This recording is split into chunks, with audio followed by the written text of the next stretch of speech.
Pernahkah kamu bertanya, kenapa ada orang yang bisa memasuki ruangan dan langsung menarik perhatian semua orang, bahkan tanpa wajah yang luar biasa tampan, tanpa jabatan tinggi, dan tanpa kekayaan yang mencolok? Sementara yang lain berusaha keras untuk terlihat menarik, tetapi tetap diabaikan. Di balik fenomena itu, terdapat sesuatu yang jauh lebih dalam daripada karisma atau kepercayaan diri. Ada permainan psikologi yang telah berlangsung selama ribuan tahun, permainan yang memengaruhi hubungan, karier, politik, bahkan cara kita memandang diri sendiri. Hari ini, kita akan membahas pemikiran Robert Greene tentang kekuasaan, rayuan, sisi gelap manusia, dan alasan mengapa memahami diri sendiri mungkin adalah bentuk kekuatan terbesar yang bisa dimiliki seseorang. Shadows dance in silence blue. Memories of me and you. Empty rooms where whispers lay echo tears that fade away.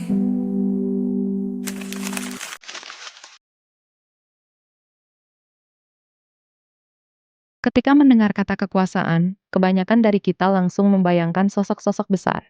Presiden yang memimpin sebuah negara, miliarder yang mengendalikan perusahaan raksasa, tokoh politik yang menentukan arah kebijakan dunia. Kita menganggap kekuasaan sebagai sesuatu yang berada jauh di atas sana, hanya dimiliki oleh segelintir orang yang memiliki jabatan, uang, atau pengaruh besar. Namun Robert Greene mengajak kita melihat kekuasaan dari sudut pandang yang berbeda.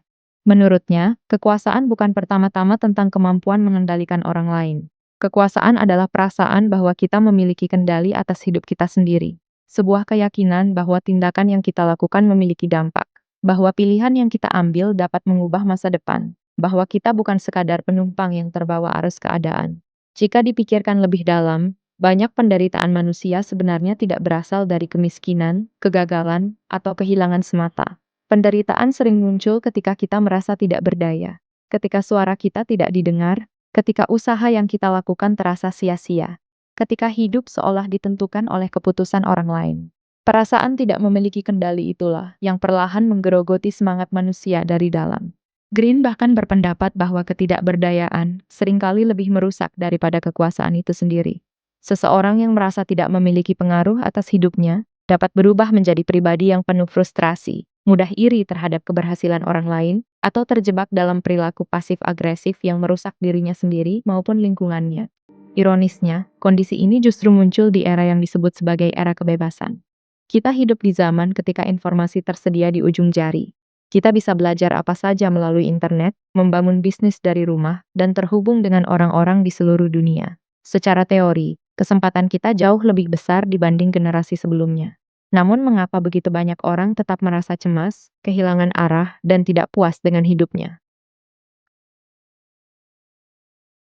Psikolog Julian Rotter pernah mengembangkan konsep yang dikenal sebagai locus of control. Gagasan ini menunjukkan bahwa orang yang merasa memiliki kendali atas hidupnya cenderung lebih bahagia, lebih sehat secara mental, dan lebih mampu menghadapi tekanan. Mereka percaya bahwa tindakan mereka memiliki arti, sehingga mereka lebih berani mengambil tanggung jawab atas hidupnya. Mungkin karena itu, pertanyaan terpenting dalam hidup bukanlah seberapa besar kekuasaan yang kamu miliki dibanding orang lain. Pertanyaan yang jauh lebih penting adalah, seberapa besar kendali yang kamu rasakan atas dirimu sendiri? Karena pada akhirnya, bentuk kekuasaan yang paling mendasar bukanlah menguasai dunia, melainkan mampu menguasai arah hidupmu sendiri.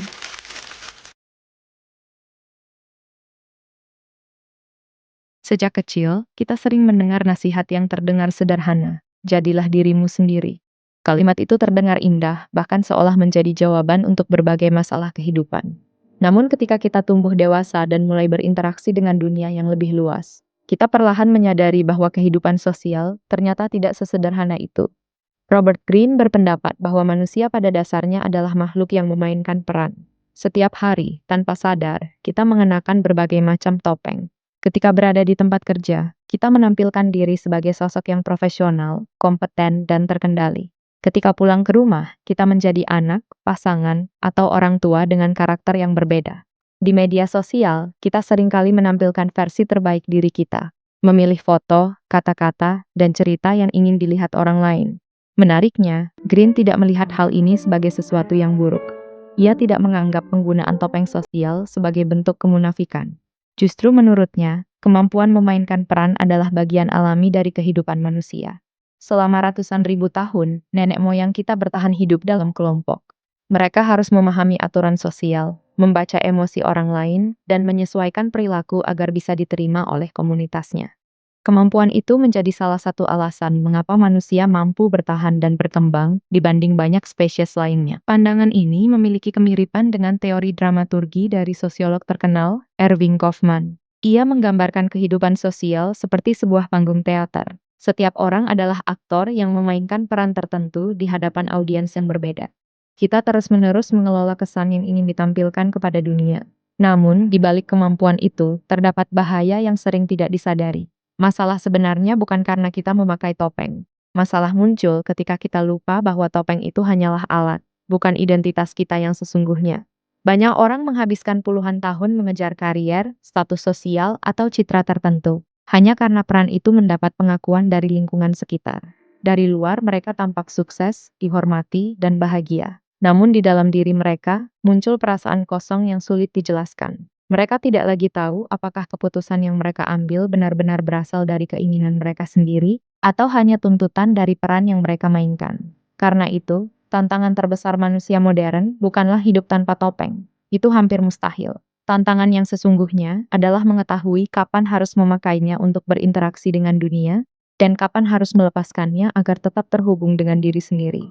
Sebab kehidupan yang sehat bukan tentang memilih antara menjadi aktor atau menjadi diri sendiri, melainkan mampu menyeimbangkan keduanya tanpa kehilangan jati diri di tengah perjalanan.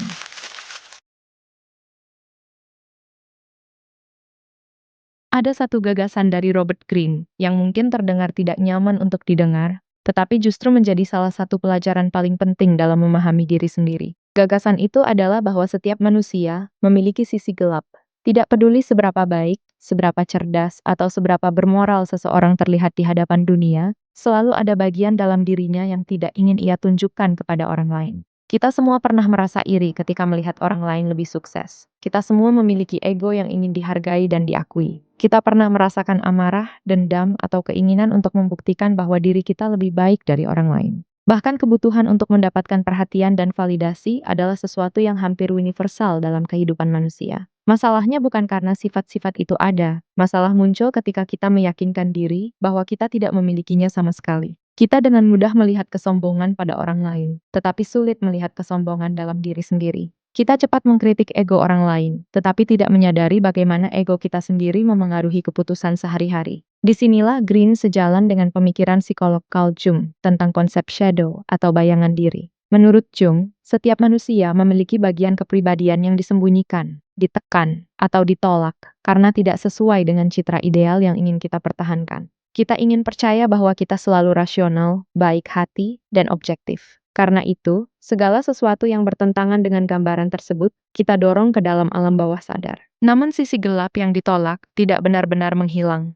Ia hanya bersembunyi, dan semakin keras kita menyangkal keberadaannya, semakin besar pengaruhnya terhadap hidup kita.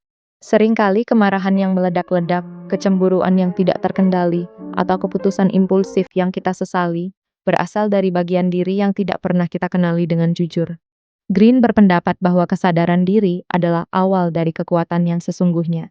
Bukan karena kita berhasil menghilangkan sisi gelap, tetapi karena kita mulai memahami cara kerjanya. Ketika kita menyadari bahwa kita juga memiliki kecenderungan egois, narsistik, atau agresif, kita menjadi lebih waspada terhadap perilaku kita sendiri. Pada akhirnya, kebijaksanaan bukanlah kondisi di mana seseorang terbebas dari kelemahan manusia. Kebijaksanaan lahir ketika seseorang memiliki keberanian untuk menatap cermin, melihat seluruh dirinya apa adanya, termasuk bagian yang paling tidak ingin ia akui. Karena hanya apa yang disadari yang bisa dikendalikan, sedangkan apa yang terus disangkal akan diam-diam mengendalikan hidup kita dari balik bayangan.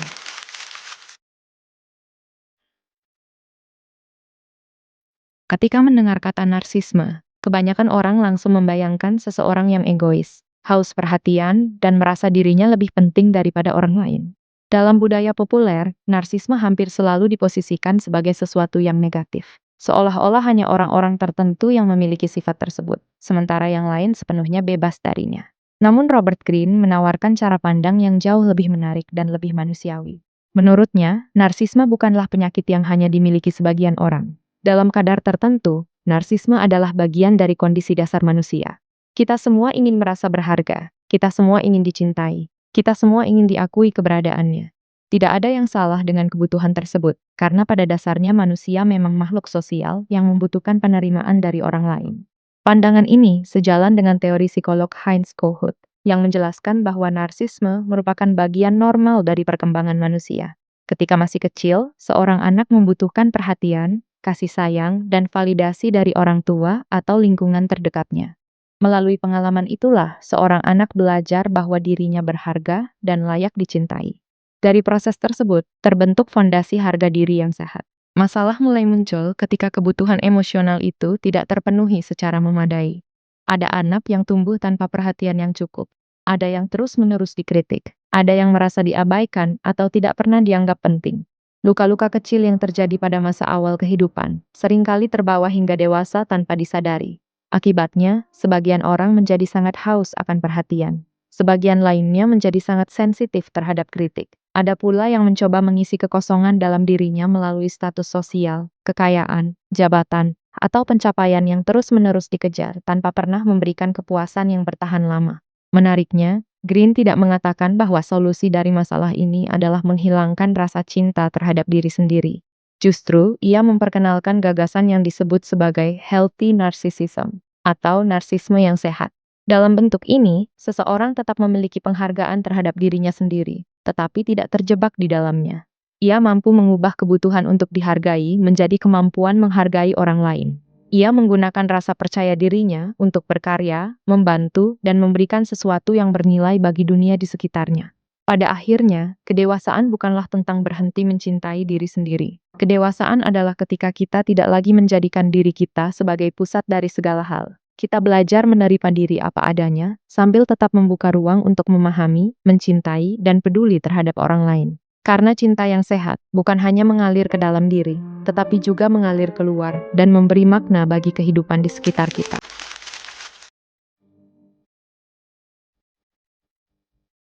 Ketika mendengar kata seduction atau rayuan, kebanyakan orang langsung membayangkan hubungan romantis. Mereka membayangkan seseorang yang berusaha menarik perhatian lawan jenis melalui pesona, kata-kata manis, atau penampilan yang memikat. Namun bagi Robert Greene, konsep seduction jauh lebih luas daripada sekadar urusan cinta. Seduction adalah seni memengaruhi manusia tanpa paksaan, sebuah kemampuan untuk membuat orang lain terbuka terhadap ide, kehadiran, dan pengaruh kita. Bukan karena mereka dipaksa, melainkan karena mereka tertarik. Dalam pandangan Green, banyak orang salah memahami apa yang membuat seseorang memiliki daya tarik. Mereka mengira bahwa pesona berasal dari ketampanan, kecantikan, kekayaan, status, atau kemampuan berbicara yang luar biasa. Padahal kualitas paling penting dari seorang seducer justru jauh lebih sederhana. Perhatian yang tulus terhadap orang lain.